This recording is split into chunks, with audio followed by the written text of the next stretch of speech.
morning, everyone, as well. Or good afternoon and good morning. Good morning. Yeah.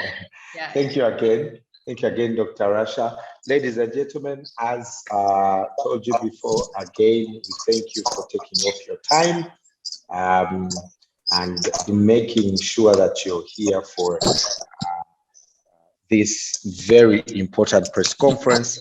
And together with Merck Foundation, the International Federation of Fertility Societies, the Africa Reproductive Care Society, thank you again for joining us for this World Infertility Awareness Month, and of course, the second annual World Infertility Awareness Summit.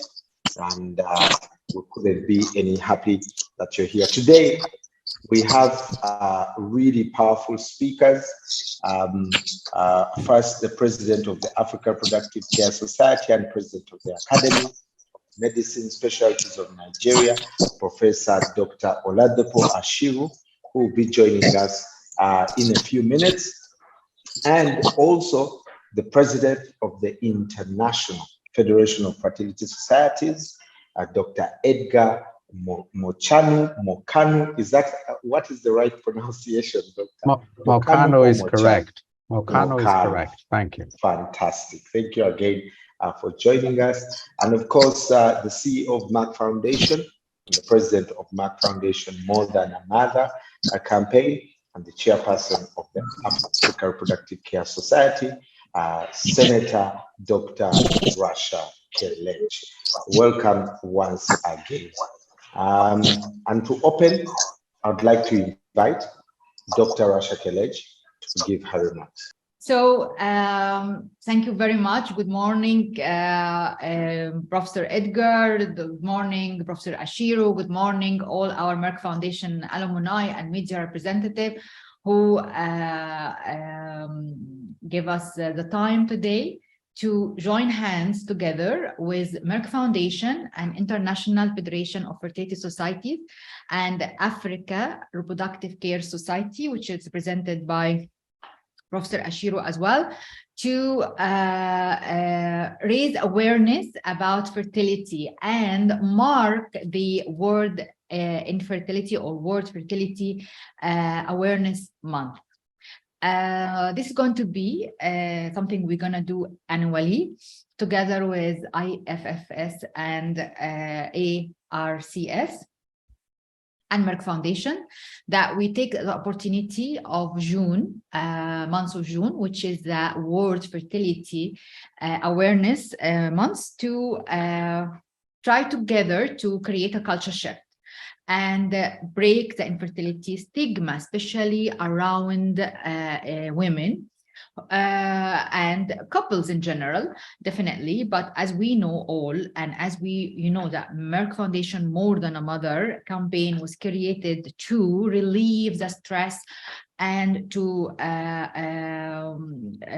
break the stigma, eliminate the stigma and the taboo around infertility, especially around women, who, as all African now know, that usually the women who are the blamed to delay of having babies, either for infertility or different reasons, and they always and often discriminated, mistreated, and abused due to the lack of having a child or the inability to get pregnant, although we all know, and this is the number one awareness step we need to emphasize on, that it takes a man and a woman to have a child, and almost 50% of the infertility causes due to male factor.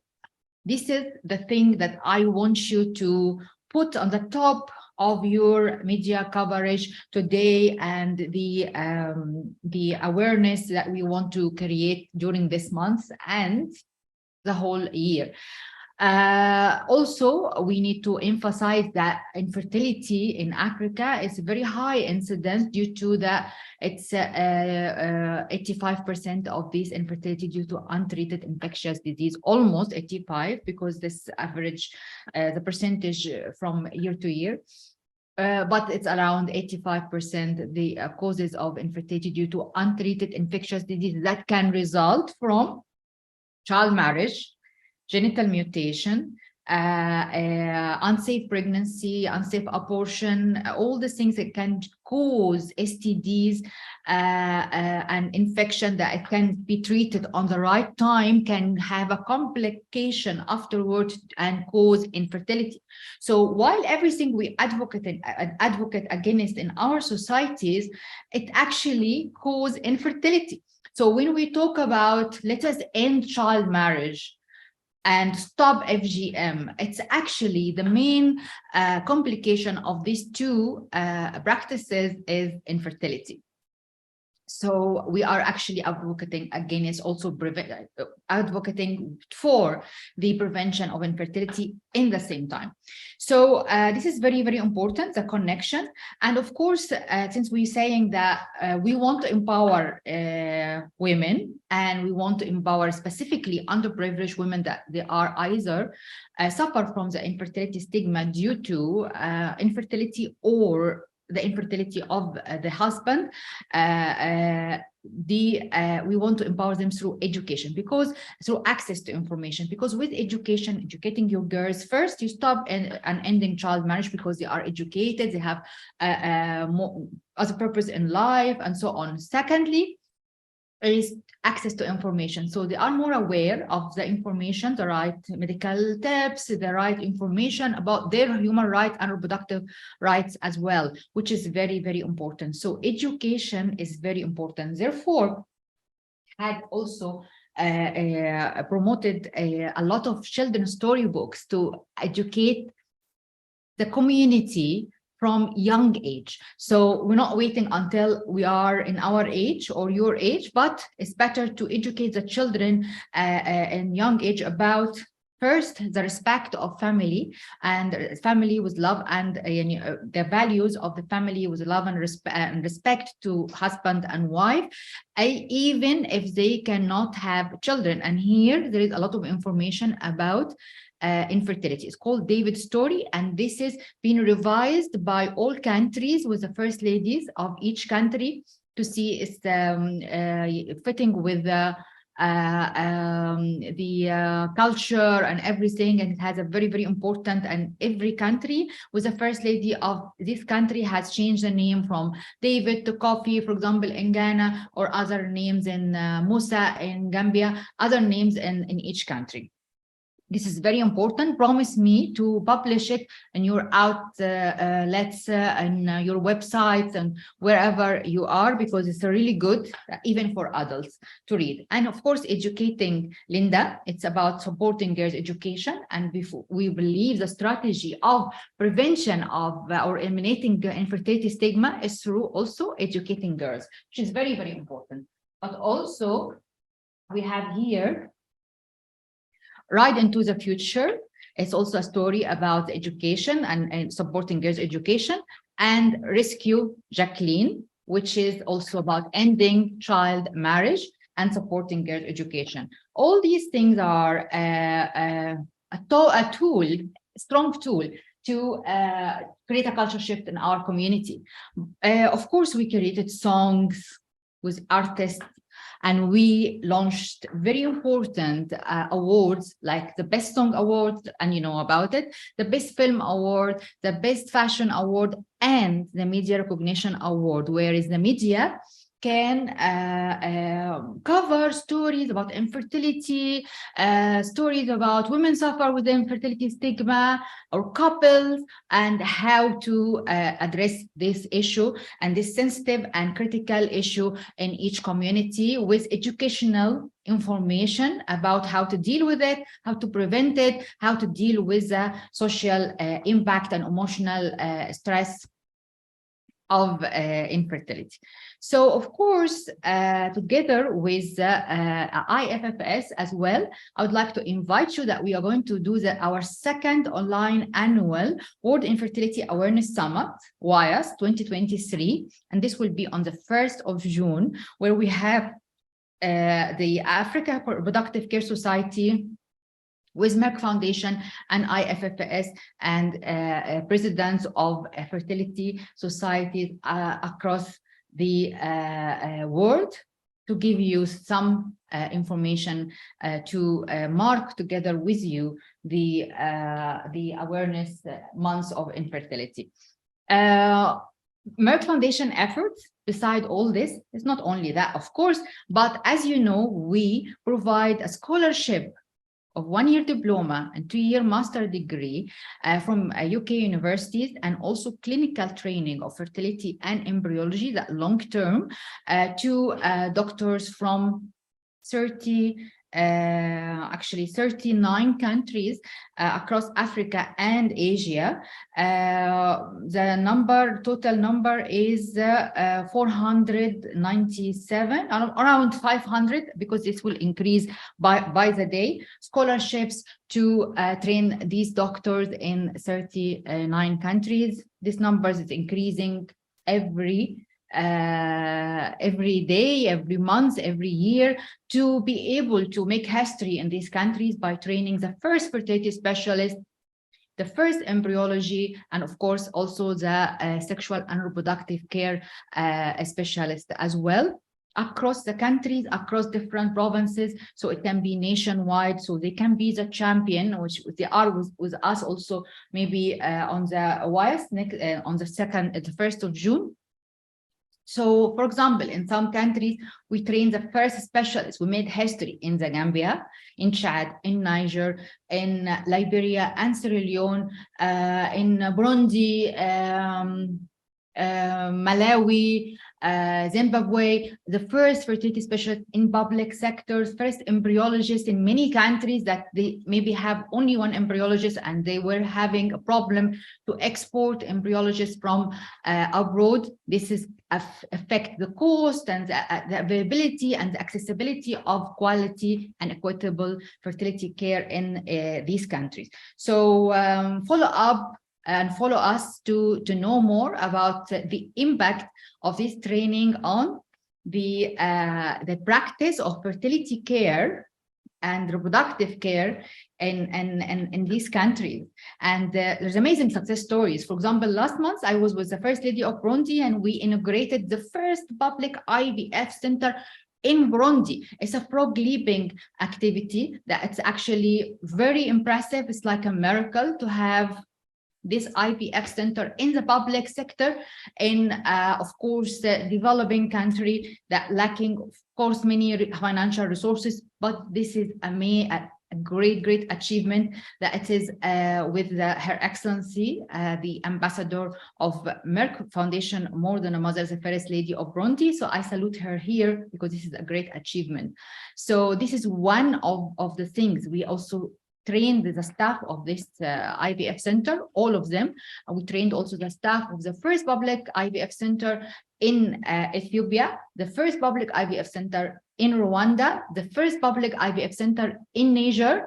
So all this we are proud of. We're actually making history to improve access to quality and equitable fertility care and reproductive care in Asia. We trained the first staff in the public sector of IVF center in Myanmar and Bangladesh. So even in Asia, we have also a great impact, and we will continue. It's only a milestone, but we will always continue. Together with you, we can make a big difference and lead Africa to a better future, lead the world to a better future and healthier future, and be part of the legacy of Africa. Thank you very, very much. Wow, these are some really impressive things, Dr. Rasha. Well done, well done. And we know that we're even just getting started. So if you have any questions, just please note it, and you'll get an opportunity to ask Dr. Rasha directly. I would like now to welcome Dr. Edgar Mokano, who is the president of the International Federation of Fertility Societies. Welcome, Doctor. Thank you very much, Brian. Good morning, afternoon, or even evening to all of you present here. I remember clearly when we approached Dr. Kelej last year, when we had our very first interview and celebration of the month of infertility, and she was very enthusiastic about joining forces with the IFFS and the African Society. I think a lot has happened since. We're very pleased to be here once again and talk to you directly. I don't see this as a long presentation, but maybe as a dialogue, because many times you don't have the opportunities to ask questions. But just to give you a small summary of what the IFFS does, it is a global federation of all national fertility societies. So it offers a voice to practitioners in the country to interact, to present their achievements, and to train the next generation. So it's mainly training that we do. We're very keen on supporting all healthcare providers in a fertility service. So we're training doctors, we're training nurses, and we're also educating. When I say training, I mean educating, and we're also educating embryologists. We do have regular on-the-ground activities. We used to travel before COVID to many parts of Africa.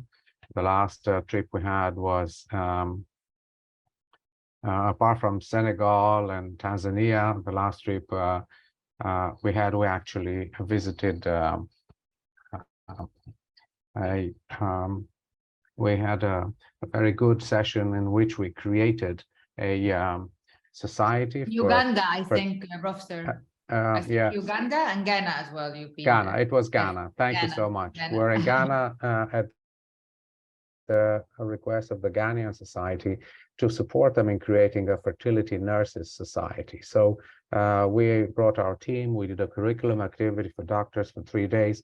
At the same time, there were fertility nurses from Scotland, and there was a symposium with the nurses in Ghana. We helped them create constitution for the society. We helped them have a vote for the structure of the Ghanaian Fertility Society, and we established their society while we were there. Furthermore, we were asked to come back and organize advanced training and recognition for Ghanaian nurses in infertility, so we're working with them currently to return. But to maybe draw your attention that apart from this, we have an online platform, and I would like to invite all of you to visit our website, iffsreproduction.org, and see what we do. We have an online education platform. It is, believe it or not, free for people that become members. So if a practitioner wants to become a member of the IFFS for a low and middle income fee, $25 and $50 for an established specialist, we offer free education there. We have a World Congress, which happens to take place in Athens, not very far from the African continent, and this will take place between the 10th and the 13th of September. And just to follow up a bit on the points that Dr. Kelej raised, we look at infertility at different levels. So in the program of our Congress, we have topics like environmental impact on infertility, and this is something that is quite significant even in Africa. We know there's pollution, we know there's chemicals, we know there's a lot of work in mines and petrol fields and so on. So as Africa becomes a little bit more affluent, pollution will definitely increase. So environment and infertility. We have a big session on reproductive health training in which Dr. Kelej will be speaking, and this showcases the global efforts to support the next generation of practitioners, doctors, nurses, and embryologists. We have a very important session which is dear to our hearts, and that is the demographics. So a special session on global demographic and in reproductive trends. And we have invited people to speak on this alarming fall in infertility, rise in infertility, fall in natality, and a constant march towards below replacement rate globally. I think currently only Africa is above the replacement rate, but very soon even Africa will be below replacement rate. That means the ratio 2 children born for 1 person dying will be affected severely. So these are the few topics that we're really covering in our Congress. But we have a lot of hands-on, we have courses, we're doing an embryo transfer course and so on. So there's a great opportunity for scientists, for doctors, for embryologists that want to learn more to join us at the Congress. I would like also to mention 2 aspects. There's a lot of talk about the GDGs, the developmental goals, and I think infertility is really part of this global agenda, and we need to raise our voice and raise our concern that it's not spelled out as such. So there are particularly 2 of them. One is good health and well-being is one of the developmental goals, and I think you all will agree that both good health and well-being are severely affected in both men and women that suffer with infertility. You have to think about the impact upon relationships, the impact upon the ability to go to work and feed the family, and the impact upon even societal interaction, the ability to have friends and openly talk to family and relationship and neighbors and so on. In terms of the second developmental goal, that's the number 17, is partnership. And I like this partnership, and I see this as a partnership start because there should be a partnership between the press, the people that bring important ideas, important developments to the fore, educating, as Dr. Kelej said, the lay people, but maybe educating even the educated people about the importance of addressing the infertility. Then society as a partnership. We're talking about politicians, we're talking about leaders and decision makers in our societies, and then of course the medical establishment, doctors, nurses, and the patients themselves. So that's how I see this partnership coming to the fore. I don't have a lot else to say. I think personally that there will be tremendous developments, and there will be a moment when our politicians will realize that they have to put more money into infertility, offering access to both men, women, and families that don't have children to fair, equitable, and good quality fertility services. So with that, I might just give the microphone back to Dr. Kelej, or maybe open the floor for discussion. Thank you. Thank you very much. So I think we open the floor for question and answers, and when he come back, he will have join us in answering the question. Yeah, absolutely. Absolutely. A reminder that you can actually listen to this in French or English. Please go to the bottom tab on your screen and see interpretation next to share screen, and you'll be able to hear what is going on in a language of your preference. I'll start with Philippa Chinoi from Zimbabwe to ask their question. Philippa? Hello, good morning, everyone. Good morning. Can you hear me? Yes. How are you, doctor? Hello, hi, Philippa. How are you? I'm fine, thank you. Okay, I'm Philippa from Zimbabwe. My question is, what role can the media play in eradicating the infertility stigma in African countries? That's my question. Okay, I will answer, and maybe Professor Edgar also can have an answer. The very important, you are a critical partner, and you have a critical and important role, because you enter every house without invitation.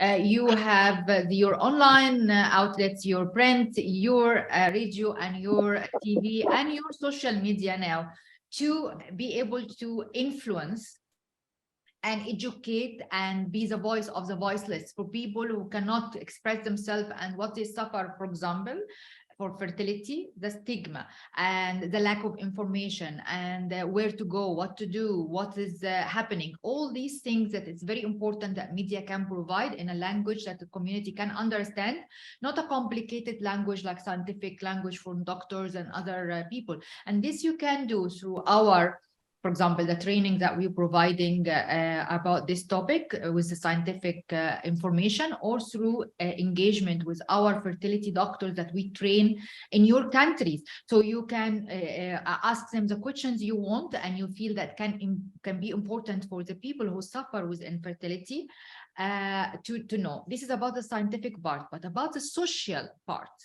the social stigma. You are the only partner that can eradicate this stigma, but saying infertility is not stigma, it's not a taboo, it's a condition, can be prevented, can be managed. But even if you don't have children, you normalize that. It has to become like a normal thing, like a diabetes, like hypertension, like I have a flu.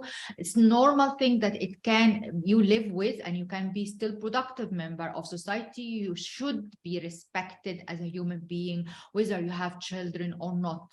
And if you repeat this message every day, every week, wherever you are doing your interviews or in a very popular TV program, people will understand. They will take it in the back burner and in subconscious, and it will become a normal thing. You are going to be the voice of the voiceless and break the silence and normalize infertility so it doesn't become a taboo. This is my Thank you, doctor. Yeah. Well answered. Thank you. Thank you. Dr. Edgar, you want to say something? Yes, I think this is a fundamental question that Philippa has asked. Where does the press sit in relation to the perceived taboo matter of infertility? I have two lines too. Firstly, you need to talk about it. There's very little talk about infertility. The talk is about everything else, the environment, or this or that. If you take a paper, everything is about the environment. Today in the press in Dublin, it said we need to cull 200,000 cows to reach our whatever goals for non-polluting and so on. So infertility is somewhere hidden away, and as such, it's also hidden away in people's minds. And we need to talk about it, to inform people that to have infertility is like to have any other medical condition, as Yes. Dr. Keller said. It's a recognized infertility, it's a recognized WHO, World Health Organization, medical condition. It's simple, it's there, like with any other medical condition. And that opens up to opportunities. One, that people should be able to go in and have tests done, and of course, treatments can be offered. But also, it offers the opportunity where services are not available, that patients start demanding from their politicians and say, I am an infertile person. It is like diabetes. Do you provide diabetes care in this country? Yes, we do. Well, why don't you provide infertility care in this country? Because it's also a medical condition. And I think this is the role of the media, to talk to people about infertility and to tell them that it is totally normal to suffer with it, and there are services available where trained professionals can offer them advice in terms of what tests can be done and what treatments can be offered. Thank you. It's great. Yes. Well said. Thank you, doctors. I like what you said, that media has permission to enter people's houses without, invitation. We can literally enter every home. Yeah. So that's a lot of power we have. We need to use it. Ijoma from Nigeria, please ask your question. Good morning. Good morning. Doctor, how are you doing? I'm fine. How are you? Well, I'm fine, thank you. So I have a question. Please. So can you explain in detail the role Merck Foundation and ARCS and IFFS are playing, to raise awareness about infertility and to break the stigma associated with it? Yes. For Merck Foundation and CRS, I will speak on these two, and Professor Edgar will speak on IFFS behalf. So raising awareness, we do it at many levels. If we say that providing scholarships and training for doctors that was not specialized before and becomes the first specialist in fertility care and reproductive and sexual care is only to have access to health, no, it also have access to information. They become the champions, that they can also raise awareness about the topic and talk about it with their patients, their communities, talk about prevention, and many of the doctors speak also to media to raise awareness. This is one thing. So we created a very strong platform of specialized doctors that they can raise awareness and provide the help, either through information or through health application. Secondly, we have the ambassadors of Merck Foundation, who is we worked over the 5 years with more than 20 first ladies from Africa to become the champions and the ambassadors of More Than a Mother, and help us in breaking the stigma with their photos, with their videos, with their integration and interaction with their platforms and media platforms to raise awareness, and of course, and social media as well. It's a very important tool because they are very influential and they have their platforms, they have their people, they have their access, they become even the advocate and the champion through government offices and government personalities, because of them we have partnership with Ministries of Health and Ministries of Education and Ministries of Communication, so we can have a multi-sectoral approach of raising awareness about infertility, either through putting the infertility topic on the top of the agenda of Ministry of Health, which has never been before, as I mentioned, but also on the top agenda of the Ministries of Education. So we have, as I said, David Story to put it for Ministry of Education and distribute it on all the children across these countries, which is a very important tool. And when the Ministry of Communication, we partner to do your training, the media training to all the media representatives, so we can educate the media and help them to express and talk about infertility in a way that achieve all the objectives I mentioned in my previous answer, and Professor Edgar also mentioned. But also we created songs. So for example, we have many songs with many, like almost 30 songs about girl education and infertility, like Superwoman, like More Than a Mother song that's been done by the daughter of the president and the first lady of Burundi, and the previous and former first lady of Burundi also created a song about infertility, and more so the president of Liberia, His Excellency Mr. George Weah, has also gifted and donated a song that he created and sang by himself for all African men to share and journey of making a happy family with their wife, stand by their wife, respect their wife, whether they are infertile or not, because infertility can be caused by them. This is very, very important tools of raising awareness, in addition to the awards I mentioned that emphasize and encourage the talents across Africa in these fields to raise awareness about infertility. Professor Edgar? Thank you.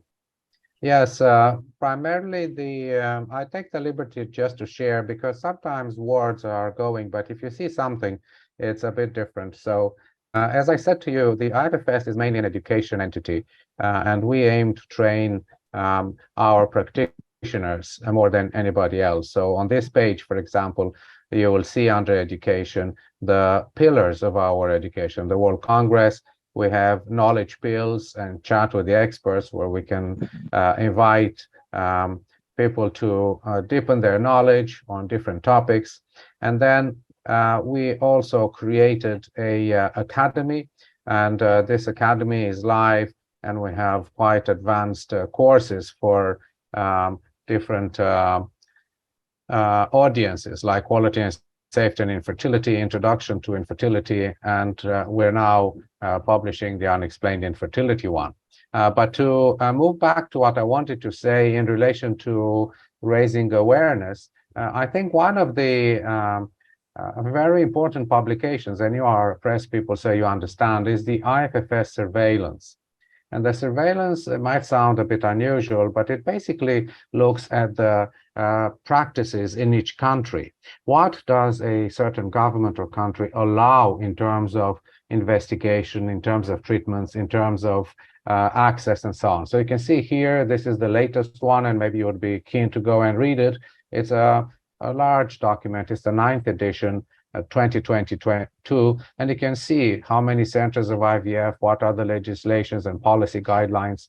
Do people, patients receive financial support for ART? We looked at COVID, then what is the marital status, regulation of the number of embryos transferred, freezing of embryos, and I'm not going to detail, I don't want to eat into your time, but this is another way to raise awareness and support the fertility population. To give you a practical example, what the IFFS has done, a few years ago, maybe about 8 or 9 or even 10 years ago, the government in Costa Rica decided that they will not allow IVF anymore. So the practitioners were really in a terrible state. So they approached the IFFS saying, can you help us? So we actually took their side, and we even provided expert advice at a big trial that happened in the States, in which the government was forced to allow the IVF to be reinstated. What then we did, we went in and had a big meeting with the practitioners, and we brought them up to date again, because there were a few years when they didn't practice at all.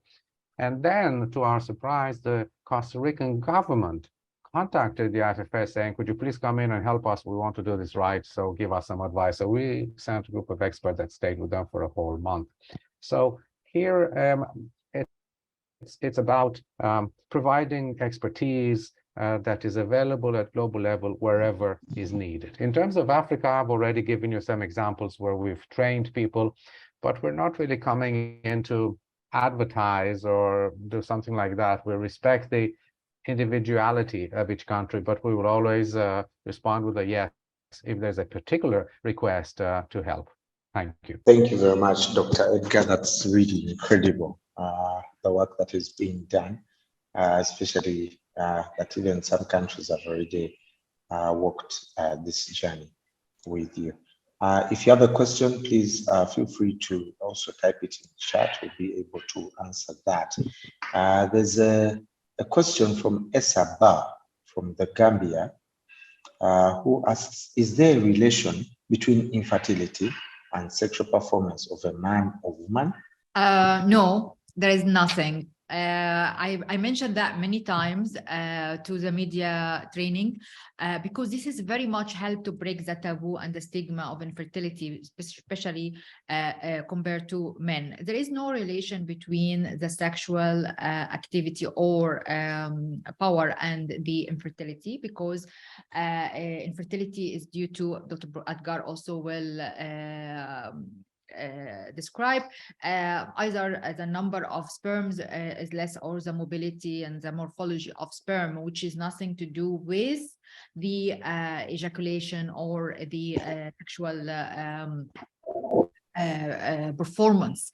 So as I said before, you can have a very medium or low sexual performer like power, but he has 10 children. And the opposite, you can have actually a very powerful maybe womanizer man, and he has a lot of relation and sexual relation, but he is infertile. So as for women whose infertility can be very much look very much like sexually like sexy woman, like we can say, but she's infertile, and the opposite. So actually they are not related at all. And this is very important because men in Africa, I hope also Professor Ashir was here, they feel that if they are categorized with infertility, that means that they're not men. It's completely no relation, and therefore they don't want to admit it, and they want to blame it on the wife, because they feel that this can break their manhood and their perception in the society that they might not be man enough. No, there is no relation. Please emphasize that. And actually, maybe it's even the opposite. So Dr. Edgar. there's one aspect that I do like to discuss with my patients, and that is the frequency of intercourse, because there is a relationship between the frequency of intercourse and the likelihood to conceive. So if a man and a woman have intercourse once a month, their chance to conceive is negligible, while if they have sex 3 times a week, they're probably in an optimal place to conceive. The idea is that the more the female is exposed to his sperm, providing, of course, the quality of the sperm is good, providing that her tubes are open, providing that she ovulates, the more likely is that she will conceive. But over 3 times a week, there's no improvement. So 2 or 3 times a week is ideal. Yeah. Fantastic. Thank you, doctors. Our next question is coming from Burema Oderako from Burkina Faso. Burema. C'est ça, Burema Ouedraogo, Burkina Faso. Hello. Moi, je suis journaliste à la radio La Voix du Paysan. Donc, je veux vous dire merci pour cette conférence qui nous va droit au cœur, puisque ça permet aussi à nous, les journalistes, là, d'avoir des questions spécifiques et pouvoir traiter ces genres de sujets qui sont très, très importants pour notre communauté. C'est bien vrai que l'infertilité est une réalité aujourd'hui que nous constatons et ça met en mal la vie de beaucoup de couples. Donc, ce que moi, je voudrais poser comme question, quels sont les mythes courants autour de l'infertilité? Voilà. The myth around infertility, it's one thing. It's that it's only the women is responsible of infertility, and this is a myth. And the fact is, it's a joint effort. It takes a man and a woman to have a child. It's mostly the causes of infertility, 50% due to male factor and 50% due to a female factor. So if there is a delay of infertility after a full year of regular intercourse between a couple, they might, up to 2 years, they might have to visit the doctor together.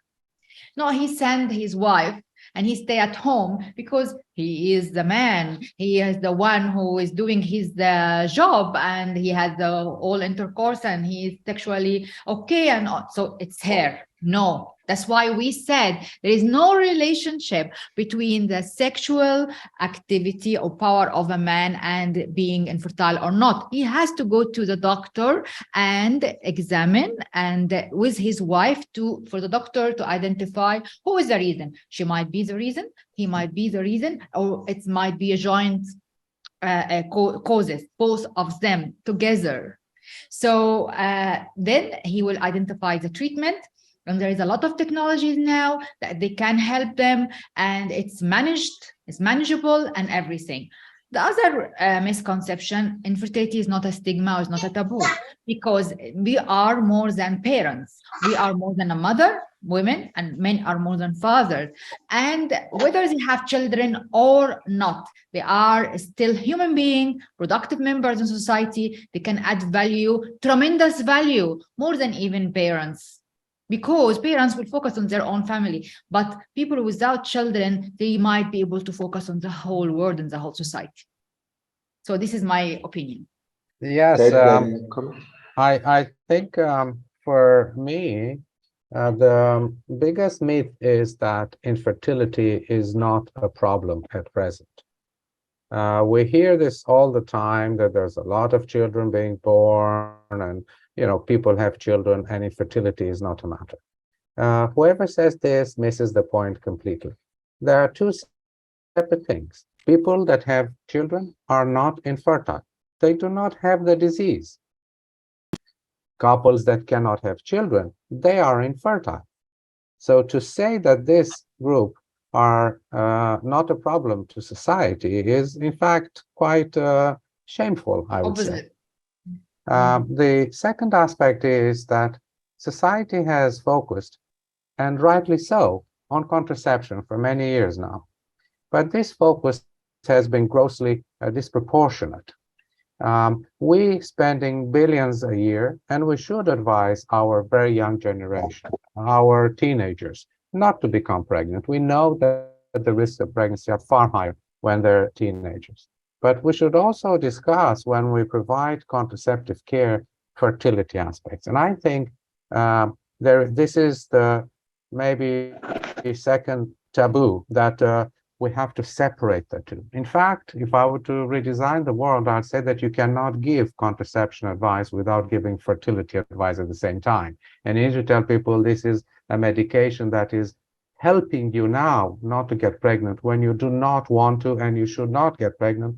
But also think that after maybe 5 years or 10 years, there is a time when you have to think, am I going to have a baby? And if so, let's stop the contraception and have the child now, which is somewhere between 25 and 35, but not at 40, 42, 45. So there are but I think, at least for the press, this is such an important thing. The taboo that fertility is really not a problem. Infertility, it is a big problem, but it's just washed underneath the carpet. Thank you. Yeah, it is a problem for society that and it can create mental and emotional and psychological problem. And you don't want to be having a society with scarred members, especially in Africa, when the percentage of infertility is 1 every 4 couples are infertile. Still, 25% of the society will be scarred. First, then we have to work on 2 aspects. First, improve access to them to have treatment and access to health and equitable and quality fertility care. Second, we educate the community. It's not a taboo, it's not a stigma. So they don't have to feel ashamed and all this. Thirdly, is improve the male infertility awareness and encouragement to speak up and openly discuss the infertility without having to hide behind and put under the carpet and hide behind walls. So this is very, very important. Thank you, doctors. Let's now hear from Sheila Claudicia from the Central African Republic. Ok, merci. Bonsoir à tous, bonjour. Bonsoir. Je suis Sheila Claudicia Yemengali de la République centrafricaine. Au fait, ma question est de savoir, vu que l'Afrique a ses cultures, a plusieurs religions, et que les gens s'attachent beaucoup plus à la religion et la culture, quelles sont les stratégies au fait mises en place par la Fondation ainsi que les médecins en place pour pouvoir d'abord amener ces gens à ne pas croire que c'est un problème spirituel et de les amener à l'hôpital d'abord et les amener à pratiquer ce qu'on appelle FIV ou la fécondité in vitro. If I understand you correctly, that you want to be able to speak to people with different beliefs and religions, how infertility can be managed and it should be managed, and it's not against the religion and everything. In fact,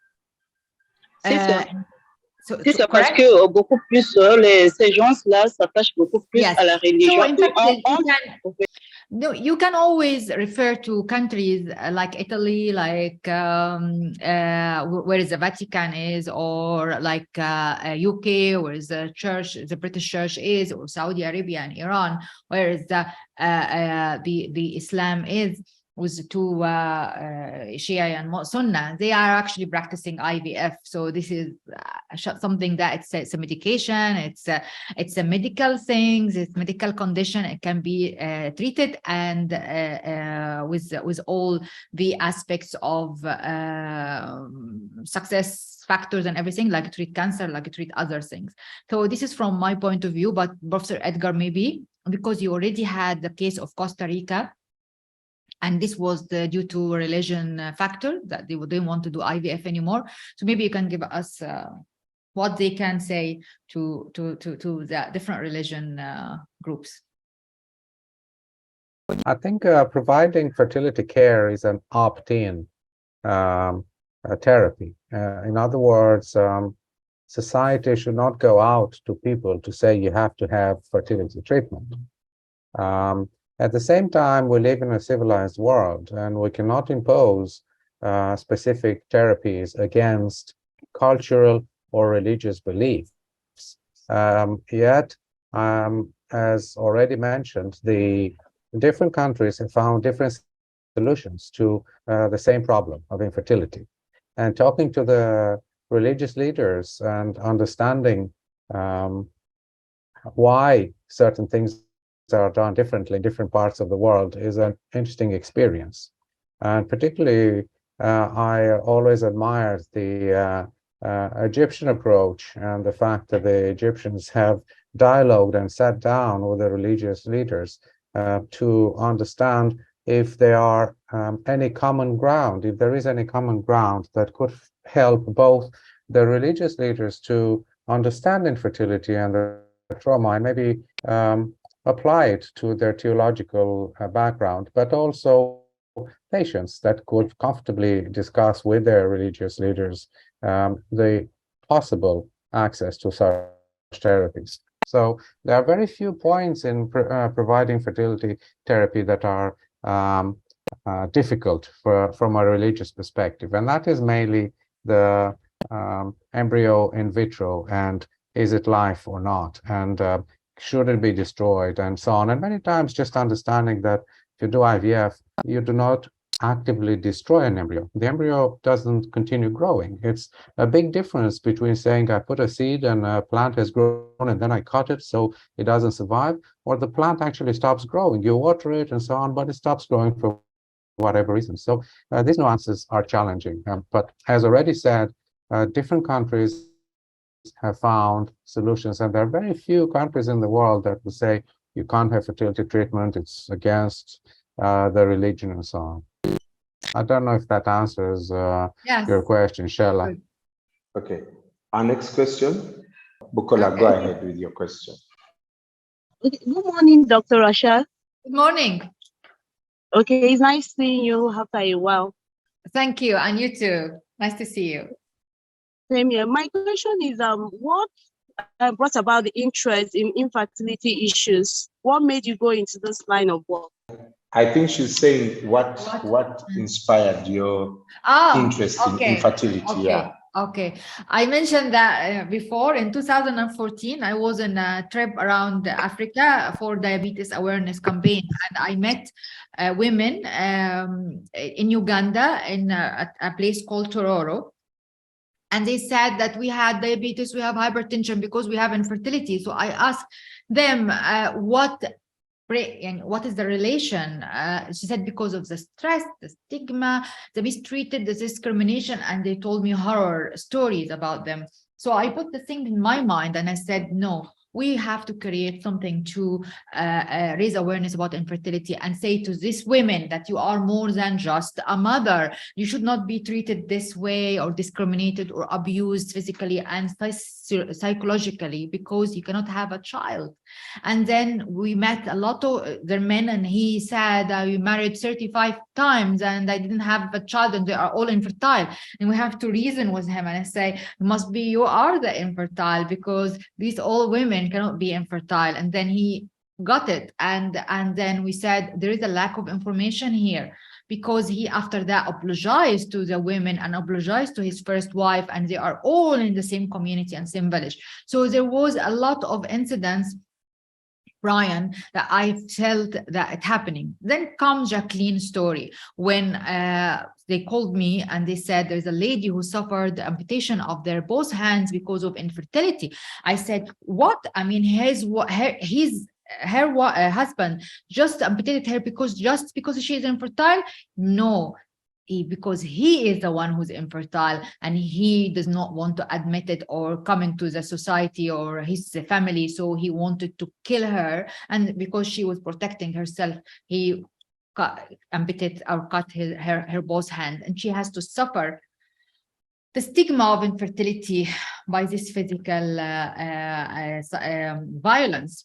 So after that, I've seen the media writing, because she was unfaithful and so on. And they completely ignored the fact that she was a fertility stigma and the pressure on the couple that this happened, this horror thing happened, and it happens in many other Jacquelines. It's not only her. So here we said, more than a mother, here we come. We have to do this campaign with all the aspects of training doctors, because there was no doctors, training media, doing all the activities on social media and storybooks and songs and everything. So we have to reach all sectors of society, from the top presidents and first ladies, tell the community members who open their TV or radio in the local language and hear something. Thank you, Dr. Rasha. I'm glad that your inspiration was in Uganda. Yeah, Uganda and Kenya. Yes, and so far doing a good job. Let me welcome Ismail from Sierra Leone. Ismail, Sierra Leone. Hello. Hi. Hi, Dr. Rasha. How are you? Hi, how are you? I'm fine. I'm fine. Greetings from Freetown. Thank you. I was trying to ask, how prevalent is the issue of infertility in Africa? Yes. How prevalent is the issue of infertility in Africa, and what can be done? I was also saying that infertility is still seen as a taboo in many parts of Africa. And what has the Federation done in making sure that people are aware that it is a health challenge? Yes. Thank you. The second part of the question, we answered that several times. The first part is the prevalence is around, as per WHO in 2015, one every 4 couples are infertile in Africa. And it's actually what can be done. It's awareness and training doctors and improving the policies to encourage IVF and fertility treatment, improve the access to regulated and effective and cost-effective fertility care in general, and raise awareness about the topic, what we said, male infertility, infertility prevention, and other things. So, Dr. Edgar? Thank you. I might say that luckily the WHO have just published in April a second document in relation to prevalence. And here you can see in the middle, WHO African region, the prevalence is anything between 9.5 to 32%.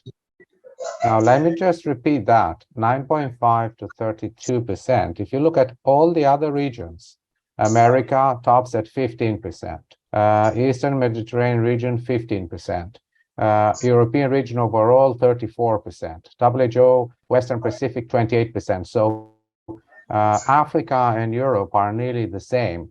People might think Africa is lower. It is not. It's as high as anything else. So there is a high prevalence of infertility in Africa, without any doubt. I can share with you the, let me see here if I can go into. But why the European region are that high? It means, are we talking about infertility as infertility, or the young couples do not want to have children anymore? Oh, absolutely. They are both very important elements. It's this document here with the infertility prevalence estimates 90 to 2021. This is freely available on the WHO website. So you can please send it to me, Professor Edgar, please, after. Yes, I will do something even better. I will place it, I'll drag this document and place it for everybody to read. Yes. in the panelists, hosts and panelists. So everybody should have the ability to see it straight away. So yes. There are indeed, and I will call that maybe voluntary infertility. And yes. That is where couples say, well, you know, we don't have money, we don't have house, we don't have jobs, so we're not going to have children. And there is the involuntary aspect of infertility. And they're very difficult to separate, because you have to remember that even today, we have no such indicator as infertility. In other words, the WHO collects information on everything, but it does not collect information on infertility. How many couples even present to a hospital with infertility, never mind how many couples exist in the population that don't even have access to come for service. Yes. Definitely. And you see, Dr. Edgar, if you put the slide again, if you please, you will see in Africa, there is between 9.5 and 34%. But if we talk about Sub-Sahara, you will find it very high. It might be the 9.5 is due to the map, if you have the map, yeah. The 9.5 because they are including the North Africa, which North Africa is a very lower in fertility because the IVFs and the fertility care is huge and spread all over the country. So there is none, not high incidence. And there is no voluntary infertility. This is for sure because everyone wants to have kids and they can't even decide, think their life without children, which is, I mean, Europe now is a problem that voluntary infertility, as we know. I am one of the voluntary infertility because I decided not to have children. So this is also something I understand very well. So yes, the Africa could be the highest involuntary infertility in the world. Thank you very much, doctors. To the rest of the participants, the document, you can find this document in the chat section. Yeah. Please check it out. Yeah. All right. Okay. I also like to recognize Professor Ashu, who has now joined. Oh, wow. When he gets on, so you can actually also ask questions to him. He'll be able to respond. Let's now hear Walter Mwesije from Uganda. All right. Yes. Hello, everybody. Hello. Good to hear from you. And this session is very, very impactful. I personally am so interested in advocating for infertility because it's a very big problem in Uganda. And interestingly, that your story started in Uganda is that we still haven't found the ultimate solution to infertility. We don't have guiding policies. We don't have, people who, it's still quite expensive. And that's why my question is hinged. The technologies providing solutions to infertility are still quite expensive, especially for developing countries like Uganda, which are more at risk to suffer from infertility. So I'd really want to hear how these technologies can be subsidized for affordability to populations such as in Uganda. Thank you. Thank you very much. The best thing is to be adopted by the government to have a public IVF. I think there was a project to have a public IVF in Uganda, was championed by her Honorable Minister Sarah Obindi when she was a Minister of Health. I'm not sure how this gone and where it went. But of course, one of the factors that can reduce the cost is training local experts, because this is a highest cost is the personal experts that you bring from India, from different parts of the world, which add to the cost of infertility treatment. So we're trying to train the local experts. I did not receive any newly request from Ugandan doctors that they want to be embryologists or fertility specialists. Who I received, this was like 2019 and 2018, and we had fulfilled all this requested, and they are currently embryologists and fertility specialists in Uganda. You have almost 5 to 6 IVF centers in Uganda, and this should drive the cost lower. But I understand could be higher for low income and below the poverty line population. But it is very affordable for middle class and above middle class. So this is the thing is if the public sector start to open an IVF, what will happen? It will have an equitable pricing that for people who can afford, like government official and people who is the middle class and above middle class and higher middle class, high class, they can pay, and from the profit you make from this category, you give the treatment for free for the people who are under poverty and poor. So this exercise has been made in many countries. We can help providing the experience of other countries that they've done this exercise. It's very helpful, and this is my suggestion. That's okay, it. thank you very much, Dr. Rasha. Of course, even when you read online, the treatment seems to be still expensive. So I'm sure as we proceed with the work that Merck Foundation is doing, more of these solutions will come and they will actually be affordable. Remy Rukundo from Burundi, please come. Hello. Hi, Remy, please ask your question. Hi. Je disais que j'ai 3 questions, à savoir, la première est de savoir l'objet du mois mondial de sensibilisation à l'infertilité. Et la deuxième question est de savoir quelle est l'infertilité, savoir comment l'infertilité est définie. Puis ma troisième question est de savoir comment les individus et les couples peuvent-ils faire face aux défis émotionnels et psychologiques de l'infertilité? C'est juste ces 3 questions. Vous pouvez me répondre plus rapidement parce que Edgar peut me répondre. Merci. Rémi, j'ai compris ta première question. Hein? Oui. Ça veut dire, is there a global campaign? Il y a une campagne globale pour élever l'idée de l'infertilité, to present the infertility cause? And the answer is yes. The IFFS is working on a global campaign. It will be launched in Atoms. We have published we are in the process of publishing a paper on the demographics, and based on this, we will have a fertility stroke infertility campaign starting. So that's the answer, at least from the IFFS perspective. Je n'ai compris pas la deuxième et la troisième question. Si vous pouvez l'écrire dans le chat, je pense que ça sera mieux. Je peux poser rapidement la deuxième et de savoir que l'infertilité, comment est-elle définie? Comment l'infertilité? Infertilité, oui. La définition d'infertilité. Oui. La définition est simple. Pour une femme qui est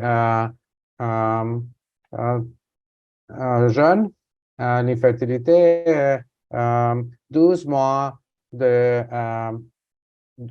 essayer être enceinte. 12 months of trying to conceive, 12 mois. Pour une femme qui est un peu vieille, 36 or above, 6 mois de essayer.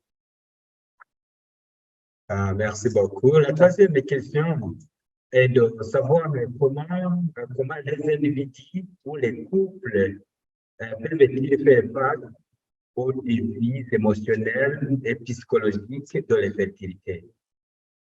Les défis émotionnels et psychologiques de l'infertilité. L'effet émotionnel sur la personne ou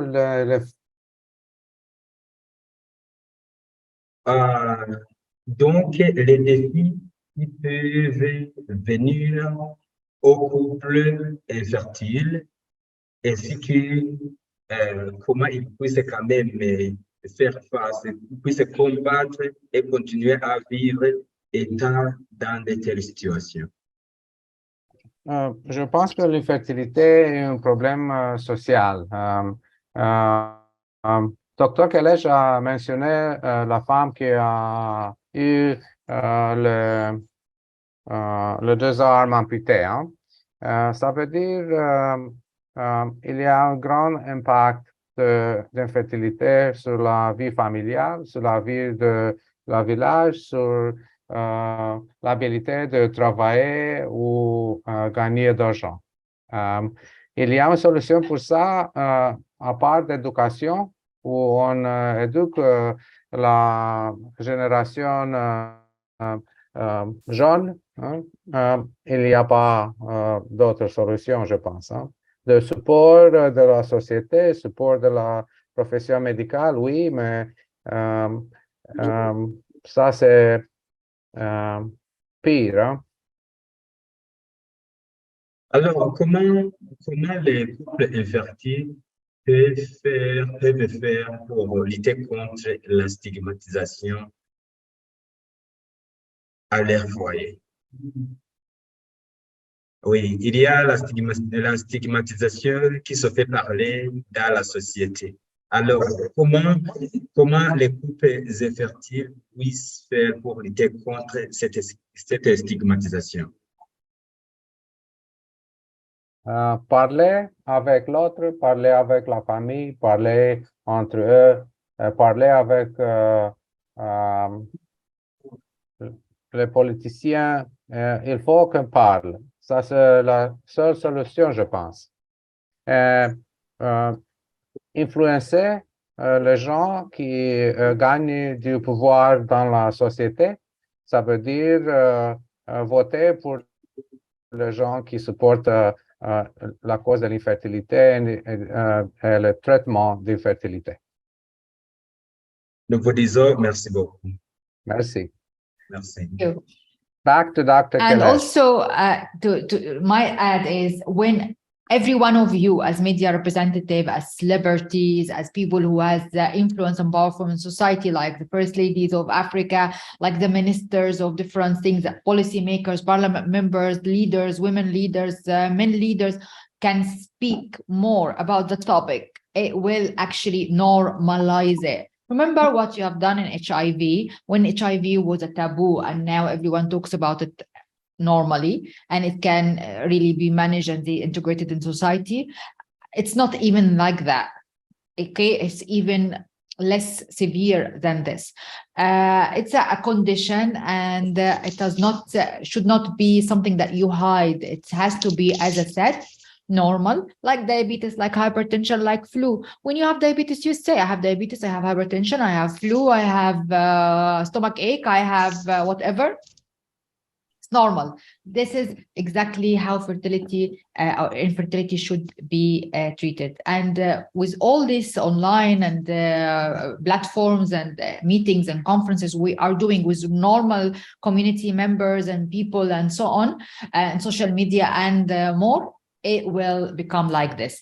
When I started in 2013, if I open Google, I Google, for example, Infertility Africa, I only see Professor Ashiro's clinic, only. Nothing else. But now when you Google, you find hundreds of fertility articles and stories and videos and things, like you can continue on Google for 50 pages or more. Correct, Professor Ashiro? Yeah. Yes, Rasha, you are very correct. Yes. And I believe that what you were saying is very correct. Africa has come a long way. Yes. Africa has come a long way. Today, we have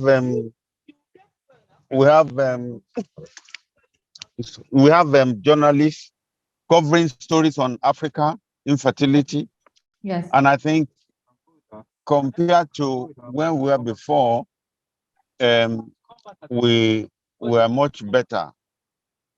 As we said, if you look at 20 years ago, yes, people were afraid to go to infertility clinic in Africa. True. Nobody wanted to go to any, and even those who come to infertility clinic, they were hiding the fact that they were taking infertility treatment. Yes. And I must say, more importantly, that men, in fact, they were the worst part. And one thing that I want the members listening to now in Africa is that with the advent of ICSI and other treatments for men, and men realizing that their infertility can be treated, they are now coming to the clinics with their wife. This is a dynamic change and very important. Men before were hiding behind because they were not sure that they would have a treatment, even though they know that they have a problem. As you can see, some of the cases we witnessed together in Uganda, Yes. when the men came forward, they now saw that they could be treated for their sperm problem or their infection and have the baby. So that is a current trend that has now opened the way for us in Africa. And what Edgar was referring to as the recent WHO documentation, I think it could be worse in some parts of Africa where there's no access to health. Yes. So I think we need to be aware of this, and that the lower level were in the cities and where there are medical assistance, but in other parts it's not. Thank you. Also, Professor Ashir, thank you very much. Dr. Edgar emphasized on when we look at Europe and it's 34% fertility, he emphasized that it's a voluntary infertility, that couples do not want to have children, but this is their choice and it's an optional for them. We are talking about different, totally different aspect in Africa. This is not their choice. They don't have their reproductive rights to choose. I don't want to have children or I have children. They have no option. So I think WHO should have emphasized this. I don't know. I did not read yet the abstract, but I think it will be emphasized in the things, but I wanted it to be emphasized also on the map that they produced, because it is very important to even put it in a different color, because it would be very weird to put Europe and Africa the same number, and without correct. Because a lot of people will look at the map and take only the map and never read the whole article. So it should have been emphasized. Maybe during your meetings with WHO in the future, you might draw their attention to this. Absolutely, absolutely. Thank you very much. You're right. Yeah. I want to invite Sandrine from Togo to also ask. Sandrine? Yes, Sandrine? Bonjour, docteur. Merci pour l'opportunité que vous nous donnez. Je suis Sandrine Sifou-Fati. Je suis présidente d'une association au Togo qui lutte contre l'infertilité. J'ai en fait plusieurs questions, mais je vais me permettre de poser les plus importantes. Premièrement, c'est le problème de la prise en charge de l'infertilité en Afrique. Et le coût est très exorbitant parce que les traitements coûtent cher. Et puis, les assurances en Afrique ne prennent pas en charge les traitements de l'infertilité. L'autre volet, c'est le parcours PMA pour les femmes qui travaillent, parce que la plupart des examens et tout le processus se repose sur la femme, alors qu'elle travaille. Maintenant, comment le travail et l'élection, c'est par rapport à la stigmatisation de l'infertilité. La sensibilisation ne suffit pas. Est-ce que la Fondation Merck a pensé à une situation où on peut légiférer pour pénaliser la stigmatisation? Parce que lorsqu'il y a des contraintes derrière, les gens ont plus de retenue. Par exemple, pendant longtemps, les personnes vivant avec le VIH ont longtemps été stigmatisées, mais après, beaucoup d'États ont pénalisé ça, de telle sorte que les discriminations faites à l'endroit des personnes vivant avec le VIH, par exemple, sont punies. Est-ce que la Fondation Merck a pensé à faire un programme de telle sorte qu'on constitue un réseau de lobbying auprès des dirigeants, surtout qu'il y a déjà plusieurs premières dames de l'Afrique qui sont dans le programme? Est-ce que c'est possible de constituer un réseau et faire pénaliser la stigmatisation de l'infertilité? L'autre question, l'autre préoccupation, c'est les personnes âgées. Les personnes âgées sont déjà des personnes vulnérables. Maintenant, quand on prend le cas de ces femmes qui, durant leur vie, n'ont pas eu d'enfants, qui sont au soir de leur vie abandonnées à elles-mêmes, est-ce que la Fondation Merck a aussi un programme dans ce sens? Parce que lorsqu'on va sur le terrain, on retrouve des femmes qui sont toutes seules dans leur chambre. Et même le pain quotidien, c'est compliqué parce qu'on se dit qu'elles sont prendre en charge. Et pour ne pas trop monopoliser la parole, ma dernière question, c'est l'autonomisation des... Okay, I will answer the questions, and Dr. Ashiro will answer some of the questions regarding the cost and what can be done. But for the laws to penalize the abuse of or the bullying of infertility or infertile women or couples, definitely, sure, in any country, the penalties for physical violence of a husband against domestic violence or violence against anyone is penalized. You are, and this is one of the things that the infertile women suffer. Physical violence. This is penalized. So forget about this. We're talking about now psychological violence, calling their names and so on. Definitely it can, but most probably this comes from the family and members of the family, like a husband, like a mother-in-law, sister-in-law. So in this case, if she wants to go to the station and police station and report that one of the family member, it will not help really. The only things that will help is awareness and self-conscious and values, community values. But of course, if it comes from different members that are not related to her, like, for example, she's been called names in the street and so on, it should be considered, definitely. It should be considered for everyone, but I don't think someone will go and report their family member. The family member should be treated, this family issue should be treated, if it's not physical, yani physical is very important, by counseling, by raising values and so on. So because it's very difficult for the law to be interfere in the family issues if it's not physical. Yani physical they do, but not unphysical.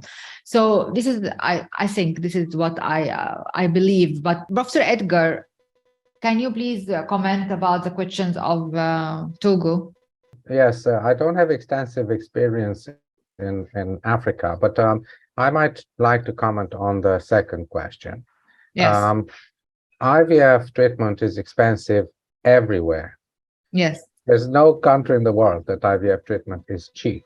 But I would like maybe to say that, yes, there are supports in the society that facilitate access. So vast majority of European countries will have the state supporting 1 or 2 or 3 cycles of treatment in return for certain standards, in return for single embryo transfer, in return for monitored practice and so on. Yet, it always impressed me when I read that Bob Edwards and Patrick Steptoe tried, they did something close to 300 or even 400 embryo transfers before Louise Brown was born. And Louise Brown came from an unstimulated cycle, from nothing added. It was just a laparoscopic egg collection where an egg was taken out, placed with the sperm, and allowed this embryo to develop for 5 days. Now, of course, there was progress in terms of culture media, there was progress in terms of embryo cultures for 5 days and so on and so forth, but this was a totally unstimulated. So I think there are examples, and we had a beautiful webinar just recently. The IFFS did a webinar that showed that even in mild or minimally stimulated cycles of treatment, success rates can be excellent. And I think just because something is done in a certain way in certain countries doesn't mean that all the countries have to practice that way.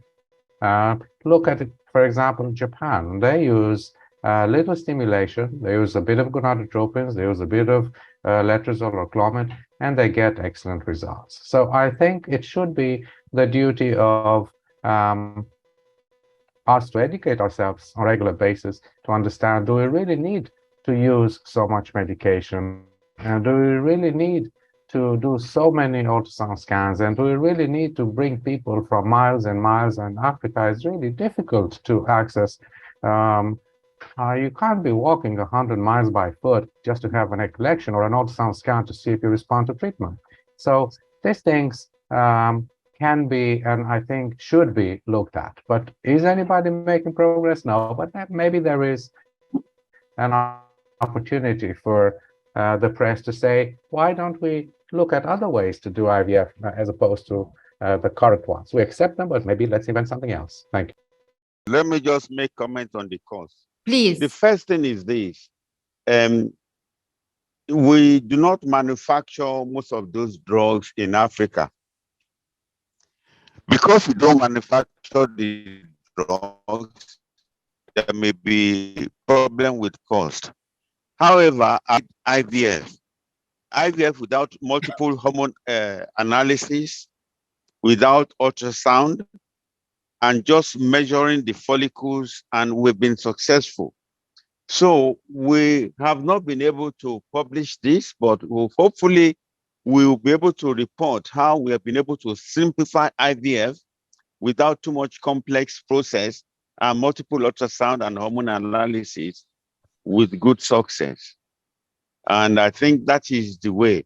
And also, we are hoping that government will help, like they've done in Egypt, where they can encourage the pharmaceutical industries to start to manufacture some of those hormones in Africa, like the follicle stimulating hormone. Once we can manufacture them in Africa, things will get better.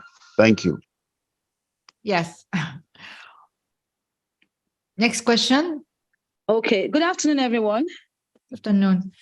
My first question is for Dr. Edgar. And I've seen couples who have been certified free. When I mean free, I mean their lab results are good, both the husband and then the wife, and then yet they can't conceive. They try IVF and then it fails. What could be the problem for this? That's one. And two, the statistics you gave to us a few minutes ago, Dr. Rasha said something about Africa could be the highest in the world. And then Prof also concurred. And now we are looking at the cost, which is very expensive. What can be done for Africans who need the services, who probably don't have the money, who are struggling with their daily activities? What can be done for them? Thank you for the question. So the very first one is that when we do investigations for infertile couples, it's not quite 50-50. It's a third, and a third. So a third of infertility is related to the male. A third of infertility is related to the female. And we still have a third of it that we cannot explain. And there could be genetic matters. There could be embryo egg quality, which in itself is difficult to analyze unless you do genetic testing of the egg. So just because somebody has had investigations and no cause was identified, it doesn't mean that we understand fully why they can't conceive. There are still other causes which can contribute, and they're to date remain elusive. We have not identified those ones. Also, just to say that the IVF process is not a perfect process. And it will be very unfair to tell a couple you go for IVF because you'll become pregnant. In the best of centers, IVF for a young patient, let's say 30 years old, might give you a chance to get pregnant of about 50 to 55 or maybe 60% in one single cycle. But if you genetically test embryos and you realize how many of those embryos are poor in quality, and a couple has, for example, 3 genetically good embryos, then that chance when they use those 3 embryos could be maybe 90%. But a lot of the embryos, we look at them, we do not genetically test them.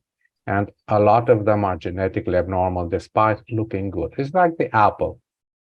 You have 5 red apples, and you do not know which one is rotten.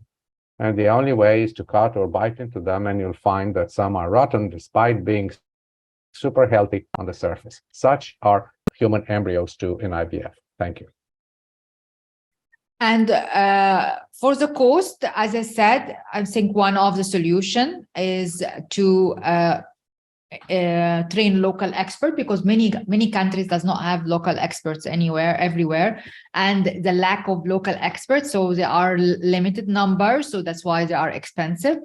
Secondly, also the increased number of IVF will increase the competition, and then the prices will go down. This definitely, so more IVF centers and more fertility clinics, as you see, demand and supply issue, it would be this case. Professor Ashiro said also production of the infertility equipments and medicines locally will also reduce the cost, but also the equitable pricing, where some IVF centers in the public sector will take an equitable pricing policy. They take the treatment price and cost from the people who is middle class and above middle class and the rich, to have the profit and use the profit to treat the poor and under poverty line and fertile couples. So this is a system also has been applied, as I said, in many other countries, not only in Africa, no, across the world, and this can be a good exercise. Thank you, Dr. Rasha. Well, before you go, Rasha, I wanted Yes. to add something to what Dr. Edgar said about the infertility, everybody being normal. Well, we did patients in which we did PGT, and we gave them normal embryos, and they were not getting pregnant. Yes. And that was what led us to start what we call the detox clinic. We found out that if you transfer normal embryo into a woman that has some environmental toxins in her, like heavy metals, like mercury or arsenic or petrochemical, they will not get pregnant. And not until we remove those substances from them were they able to get pregnant. So in an answer to the journalist from Nigeria, I want us to be aware that there are things in the environment, in the climate, and things we eat or things we put on our body that can prevent us from getting pregnant, even when we are normal. And that is what United Nations and the WHO is focusing on now. And so it may seem normal, but those things are there and we are ignorant of them. And we should be aware of those things now. Yes. Thank you. And thank you very much, Professor Ashiro. This is exactly what also came to my mind. If you read the prevention leaflet that we are going to send you after this thing, you will see that there is certain factors that is not will not show in the test.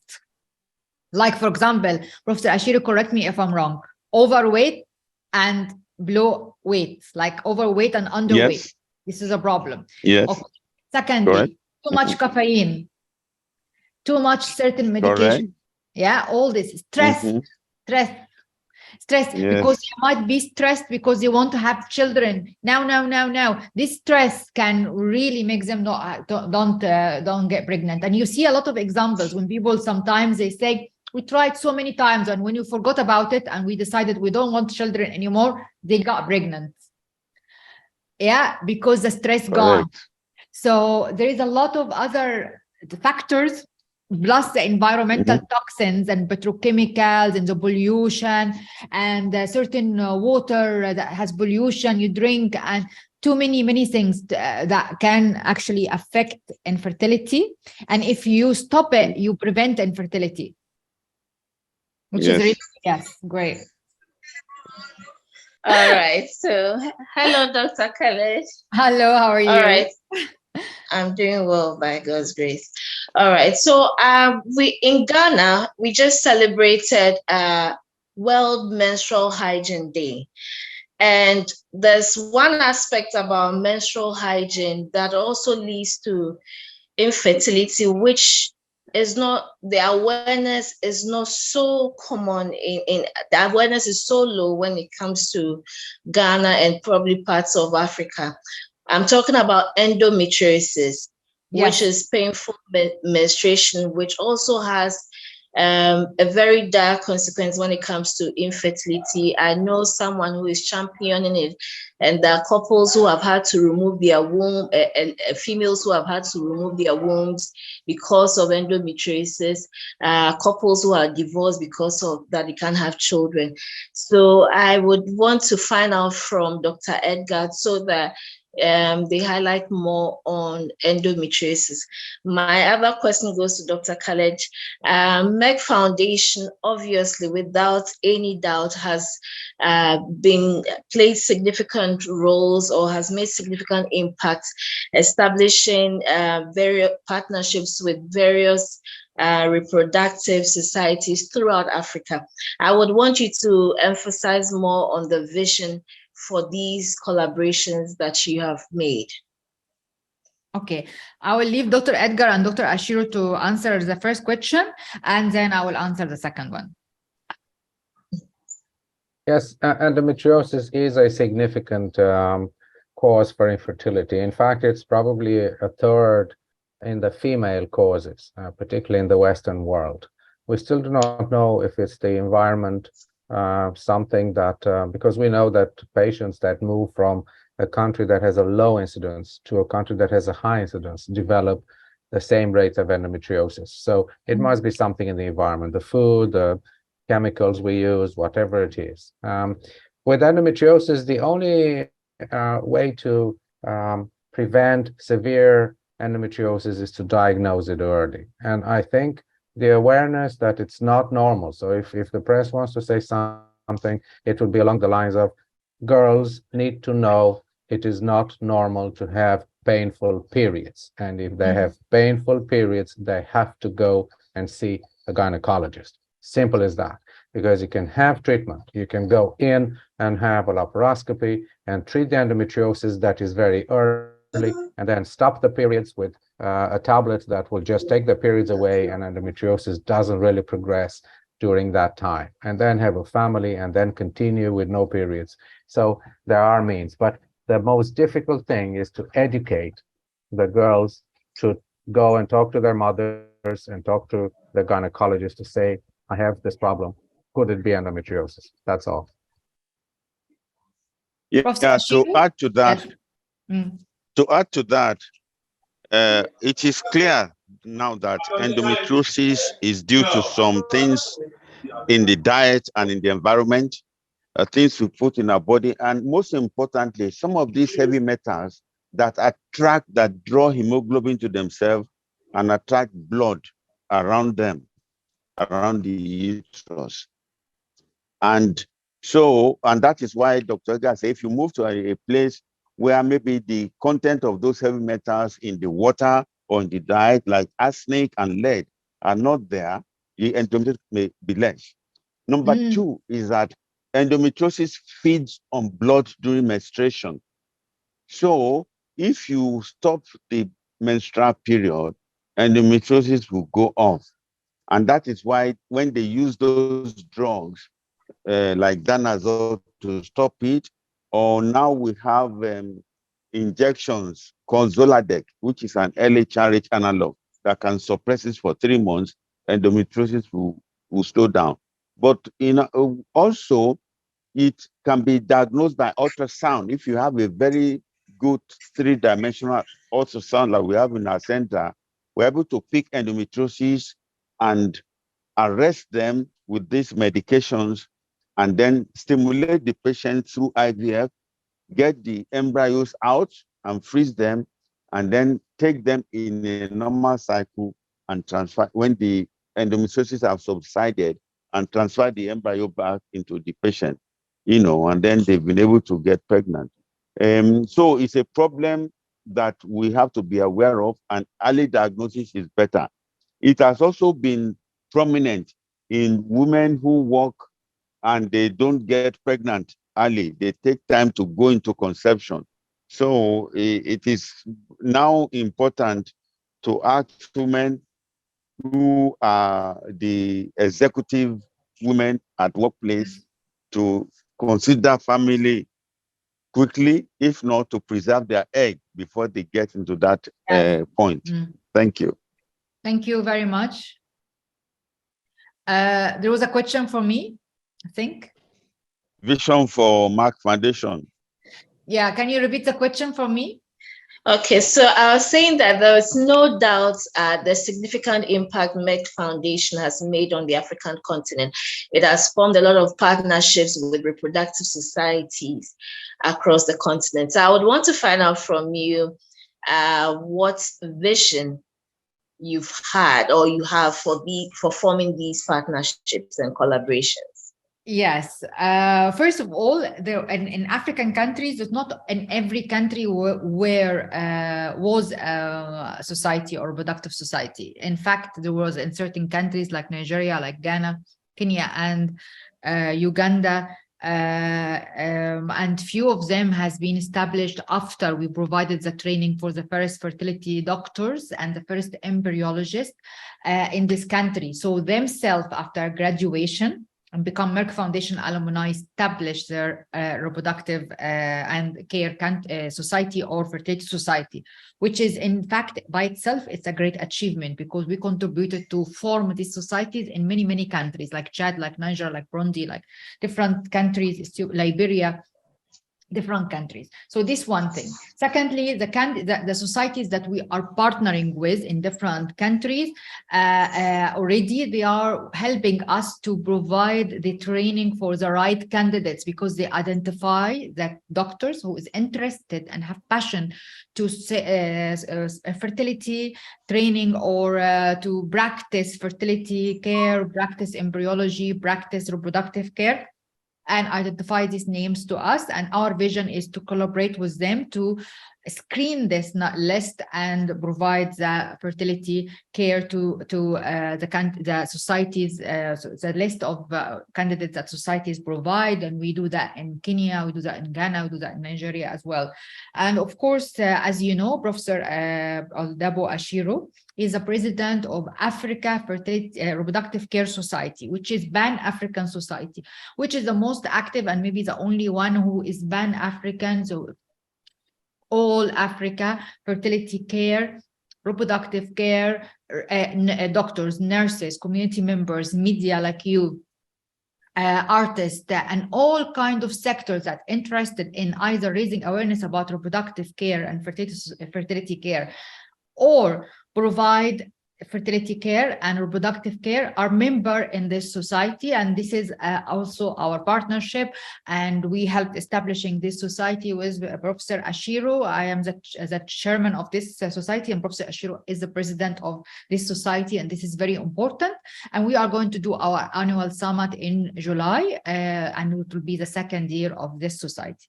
And of course, global society like International Federation of Fertility Societies, IFFS, like we're doing today. We're doing a lot of joint and partnership and joint activities to raise awareness about infertility because they are responsible for all the global and international fertility societies across the world, which is also very, very important for us. And on the 1st of June, to remind you, please be with us because we will have our second summit, which is called WIAS, World Infertility Awareness Summit. So it will be in partnership with IFFS and with ARCS, Africa Reproductive Care Society. Thank you very much. Thank you. Thank you very much, Dr. Rasha. I want to call Christina from Tanzania. Christina, we just came back from Tanzania in March. We were in March. Did you hear me? Yes, Christina. Hi, we hear you.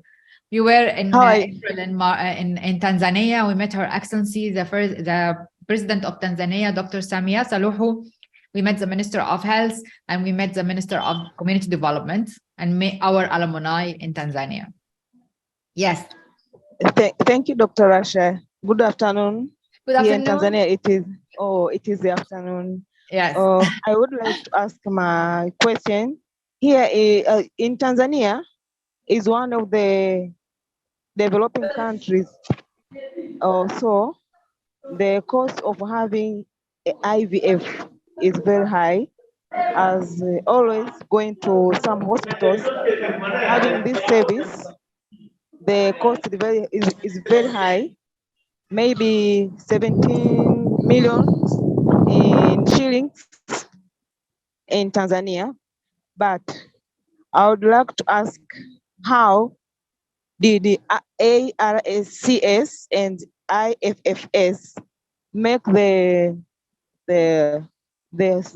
voice together to the WHO on how to reduce the service? How to what?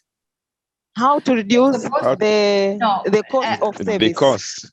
Yeah. No, the cost. Professor Ashiro, you can answer this question because I already Yeah, answered this question several times. Guys, we don't want to repeat the same question again. I think We the answered only this way 3 times now. The only way we can increase we can help is to ask that there should be national insurance for infertility, as they're doing in some countries of the world.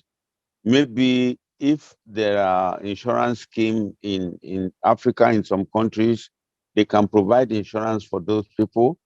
And also they can have fertility clinics in public health as a public health service. But when it comes to IVF, like some countries are doing, like in Nigeria and in Kenya and in Uganda, they're having an IVF in public hospitals. So the cost of IVF in those centers are a lot less than they're cheaper than in other parts. But generally, cost, it's an expensive process, and the WHO is not going to interact with anybody.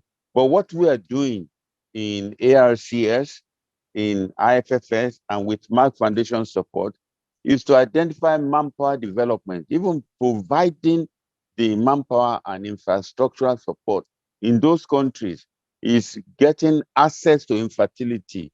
So we're making the treatment of infertility accessible for those who even, and that is reducing the cost, because when I tell you that even in Nigeria, 95% of people who are doing IVF before had to travel abroad to America or to London.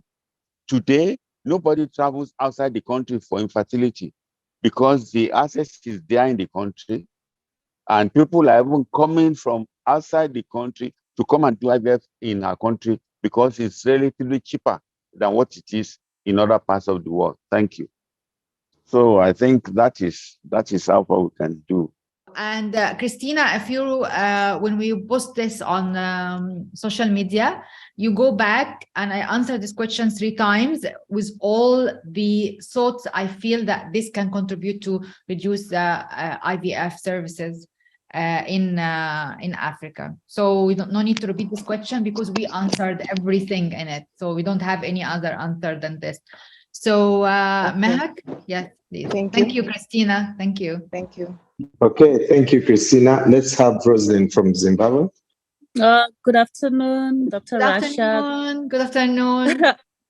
Yeah, I hope you're all well. Hi, everyone. So my question is on the first public IVF center that was set up in Burundi. I wanted maybe just to find out which other countries will follow. We have already countries that have already done this, like Rwanda and Ethiopia and Niger. And I think other countries can follow. I don't know yet who, but I'm sure as soon as this will established and show success, a lot of people will follow, especially from the countries that we have ambassadors from the first ladies. So I'm not sure which one will follow, but I'm sure. But I think Tanzania is trying to do something that I heard. And IVF, public IVF, I think Liberia trying to do something. I'm not sure, but we will see. We'll let you know. I think that there's something that has happened there that we should not allow to go underscored. Russia has done wonderfully well by teaming up with the first ladies of African countries and making them ambassadors, because through the first ladies, we're able to get to the government to be interested in this topic.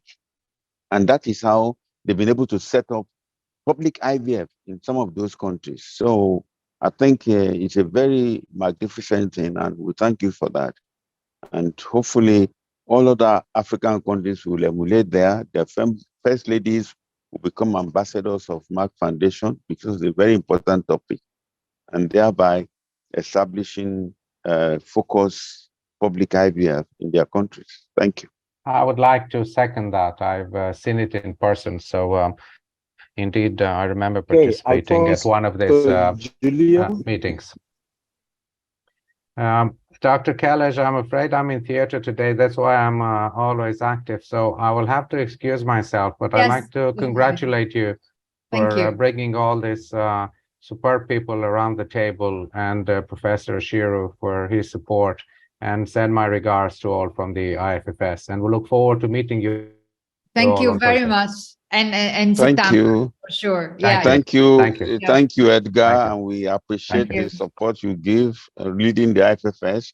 And we should also announce that in September, IFFS will be meeting with the World Infertility Congress.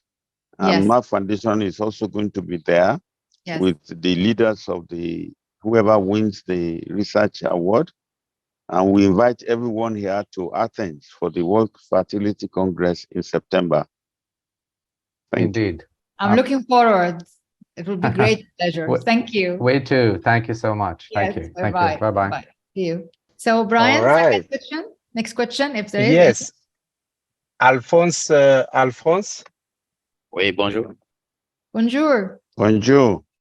Ok, d'accord.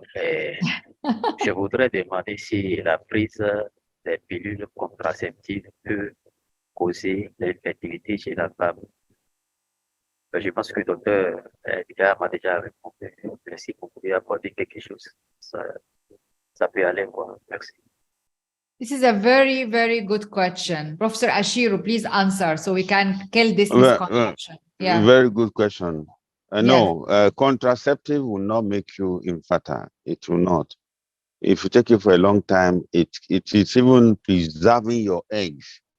Because also, let me also add to this, if you take for contraceptive for 1 year, every year you take contraceptive, you are preventing ovarian cancer by another 1 to 5 years. So it's shielding the ovary from going to carcinogenic entities.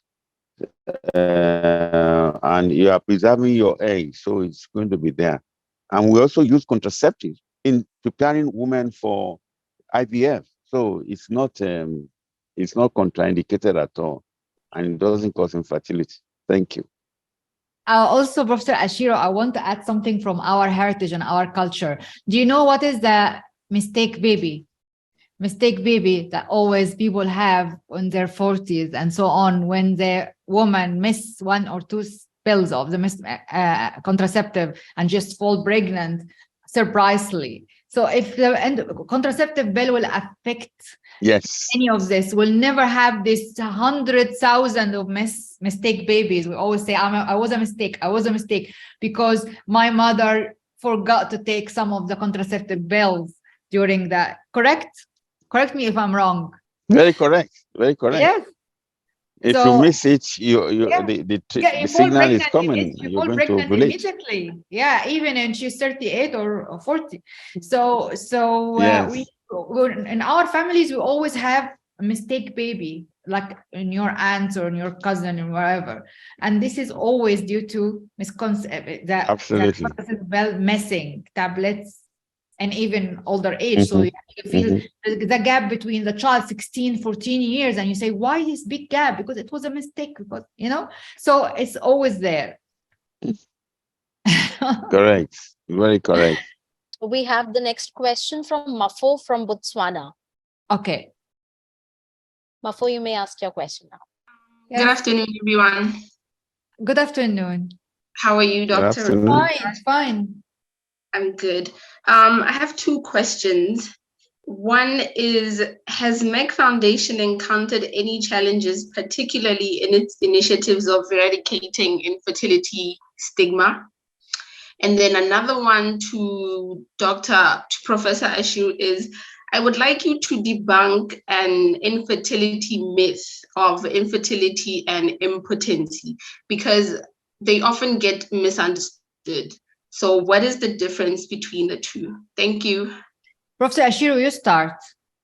Well, infertility is simply in relation to what you're saying, that they are not able to get they're not able to have a baby despite regular intercourse for 1 year, unprotected intercourse. That is infertility. When you come to impotence, it's referring to the man that is not able to have an erection. So a man who is not able to have erection may have sperms. He may not be fertile. He may be fertile. He may not be infertile. So he may have sperm. And if you give that man some medications, he can have erection and he can now be able to get his wife pregnant. So as opposed to when there is no sperm at all, and then which is sterility. So I think infertility is a couple that's going to the clinic because they're not able to, because there are some problems. The problems may be, maybe the wife does not produce egg, or the tubes are blocked, or the man has low sperm or no sperm. And impotence has to do with erectile function. And that is how but they should not confuse it together. Yes, Is they that are clear to totally, you? yes, totally different. Yeah. The sexual performance and power of the man has no relationship between if he's infertile or not. He could be infertile and he has a very high sexual power, as we mentioned before. So this is very much important question to address the taboo and the stigma that men find to admit or speak up about their infertility, because they think if they do that, they will be categorized as no manhood or not a man enough or whatever. It has no relationship at all. It's a normal condition like diabetes, hypertension, like that. So this is good. My question, the challenges I receive is not in the work itself. My challenge in general in my work and my life is two things: the work-life balance, which I sorted out by a new concept called work-life fusion, that I fuse my work and life together in one thing, so I can really enjoy what I am doing while I can do everything in my life in the same time. Even if I am in holiday, it's work-life fusion. If I'm working, I can do certain things of my personal life while I am working. So this is to counteract our better time management. The second thing is traveling. As you all know, my work is contain a lot of travel, because we like to have field visits, visiting our partners, follow up on the impact of our programs, and see things in first hand and not second and third hand.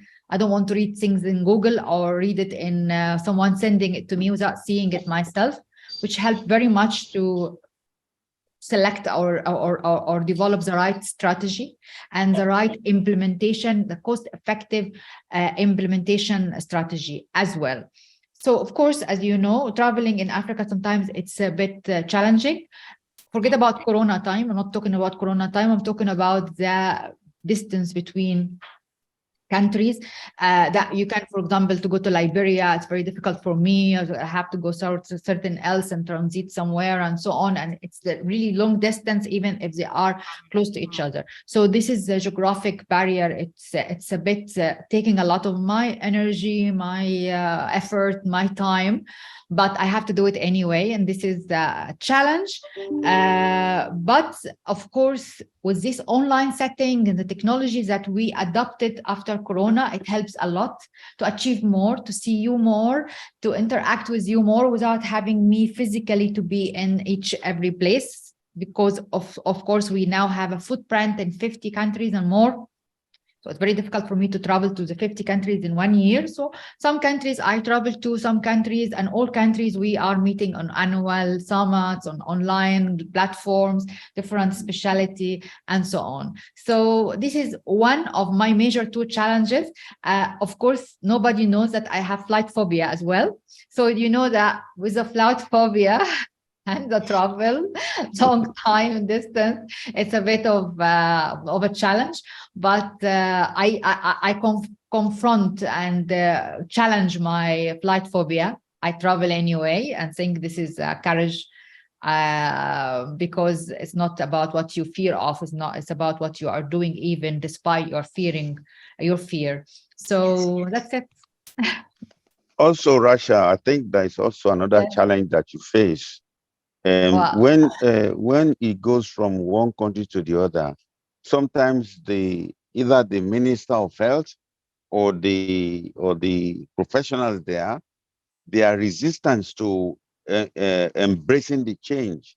I remembered in our own country, when she first came, the then Minister of Health was reluctant, but the chairman of the Senate on Health was very cooperative, and that was how she was able to break.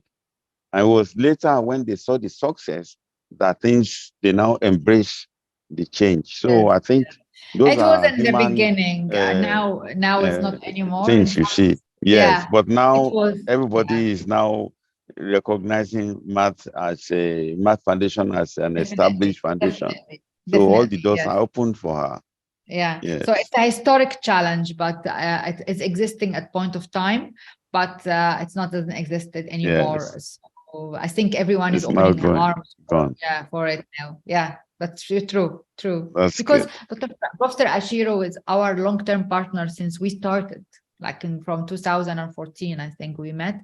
We started 2012, but we met 2014. We started More Than a Mother and fertility activities in 2014. And since then, he was with us. So he knows all the history from the start. Yeah. Any question?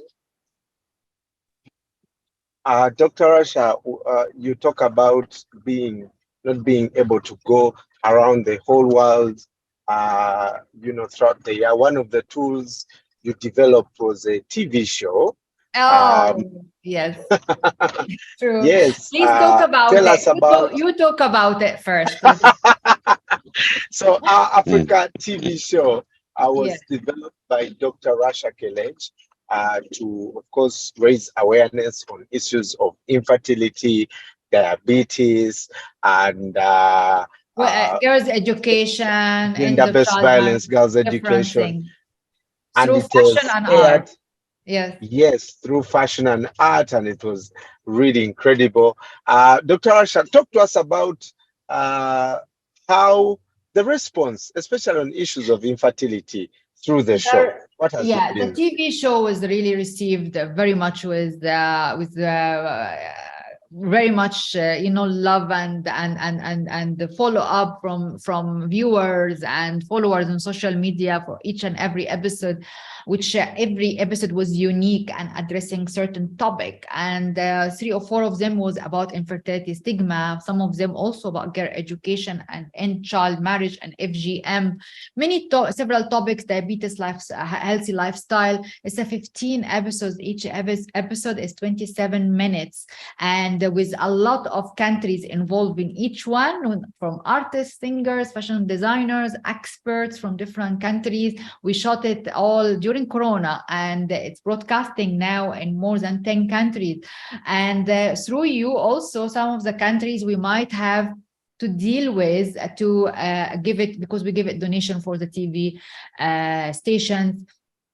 in each country. So now it's been broadcasted in NTV Uganda, KTN Kenya for twice, GH1 and GTV3 in Ghana and in Botswana and in Zambia and in Gambia and Burundi and Mauritius.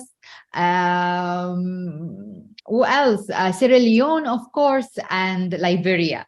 So it's almost everywhere, and it will be aired in different countries and other countries. And who is interested from you to connect us with your TV station in your country, we are ready, and we are going to make the plans for it. Thank you. I've got text messages from people in these countries. When they see the billboard, they're like, "Oh, dude, are you doing something in my country?" I'm like, "Yeah, please watch your local station to be able to follow these." And they said it short well. The message because Brian was co-hosting with me and we make a really good work, and a lot of information has been delivered to people and community that we want to create a culture shift with in a very vibrant, colorful, and entertaining way through fashion and through art, which was very important. Absolutely, and I must say, my fashion sense improved after because of this show. My fashion sense improved. Okay. All right, I want to invite Cassian. Okay, thank you so much for this opportunity. Thank you, Dr. Rasha Kelej, for this press conference. My question is to know what are some recent advancements or breakthrough in infertility research and treatment, if we can have some update about it. So only thing we have is we announced a call for application for Mars Award for fertility research in partnership with IFFS and ARCS. ARCS for the best research in infertility and reproductive care, which is very important, and we are waiting. We close, I think, by end of July, and we are going to announce the winners, and the winners will go with us to IFFS World Summit as one of and mentorship award. And this is for our way to encourage research in infertility. The other thing is we have out of the 890 scholarships, there is around 20 to 30% is a master degree, which all about research in reproductive care and sexual care, which is other things also we are improving. So this is for Merck Foundation. Professor Ashiro? Well, in terms of, there is a lot going on in helping male infertility, and there's a lot in helping female infertility. And now IVF has advanced. And what we are researching now is the implantation failure. And that is the area where people are looking at studying things that will make IVF, once the embryo is transferred, will make implantation to be successful. We believe that once we know this, we'll be able to assist and get IVF success rate to close to 95% if we eliminate all the other exposures. What is also new, we are now knowing that environmental and climate change play a role in preventing infertility. So if we have those things addressed, fertility will be increased. I think those are the current areas that we have in infertility. Great. So now, James. Good afternoon, everybody. My question goes to Dr. Rasha. What are the key highlights of the World Infertility Awareness Month? And two, are there any activities which the people can participate in? Thank you. Okay, great. The first question is, write with me, hashtag, it takes a man and a woman to have a child. Hashtag, 50%, the infertility causes 50% for male factor, 50% women factor. Hashtag no to infertility stigma. Hashtag women are more than mothers. Hashtag men are more than fathers. Hashtag male infertility is not a taboo. Male infertility and female infertility is equally responsible for infertility. Infertility can be prevented and can be managed. This is, from my point of view, about the highlight of the awareness months. We have to focus on this information that to create a culture shift and break the stigma of infertility and raise awareness about male infertility and infertility prevention. This is it.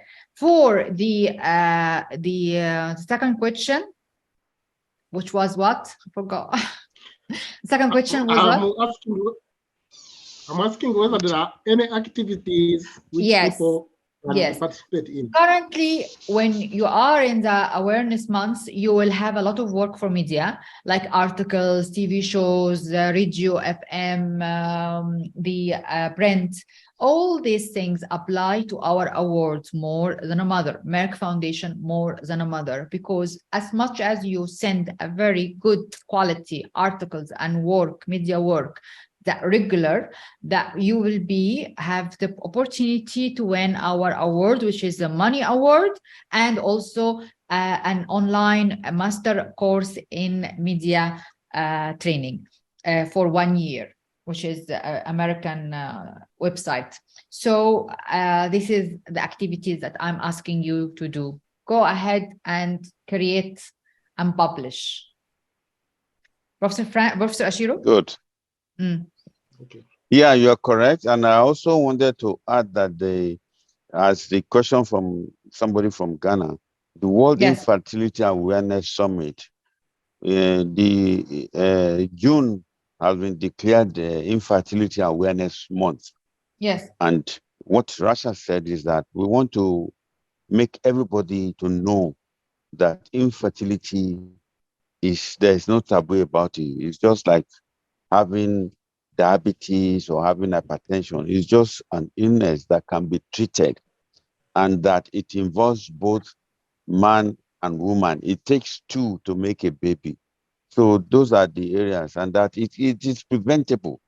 It is virtually, most of it are preventable. And that when you have it, it is also treatable in both husband and wife. So, and that the two should come together and face this issue. Thank you. Thank you very, very much. I think now, do we finish all the questions? We have one more question, Doctor. Yes.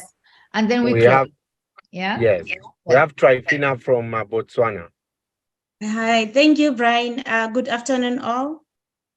I'm Trifina from Botswana Weekend Post newspaper. My question is, what advice would you give to someone who suspects to be having an infertility problem? Professor Ashiro. Well, the advice, once you have infertility problem, the advice is you need to seek medical attention immediately, because infertility is not going to cure itself. Once you've been trying with your partner for a couple of months and you're not getting pregnant, you need to see a doctor, because as the woman ages, the eggs are not going to be there forever. So you need to seek address quickly. And WHO recommends that if you have tried for 1 year, then quickly see a doctor. And if you are above 30 years old and you've tried for 6 months, you better go and see a doctor before it goes wrong. So those are the advice I would give. From my view, and as a matter of fact, yeah, once you start getting married or you want to have a baby, try to go online and look at all the learning process of when your fertile period is and when you can have your baby. Those are the things you need to be informed about. Thank you. Okay, and from my side, infertility is not a stigma. So please don't stress yourself, because stress can cause you not to have infertility. Don't listen to people who said, when are you going to have baby or not? Just block everyone and know that you are more than a mother and a man is more than a father. Both of you have support each other in the journey of infertility, and go get tested together and be treated together and support each other. This is the only advice I can give you. You are more than a mother, you are more than a father, and no to infertility stigma. Infertility is not a taboo, it's not a stigma. Don't stress yourself. Be healthy, love yourself, whatever is, whether you have child or not. Yes, very correct. Because at the end of the day, even if you do not have a baby, a child, it's not the end of the world.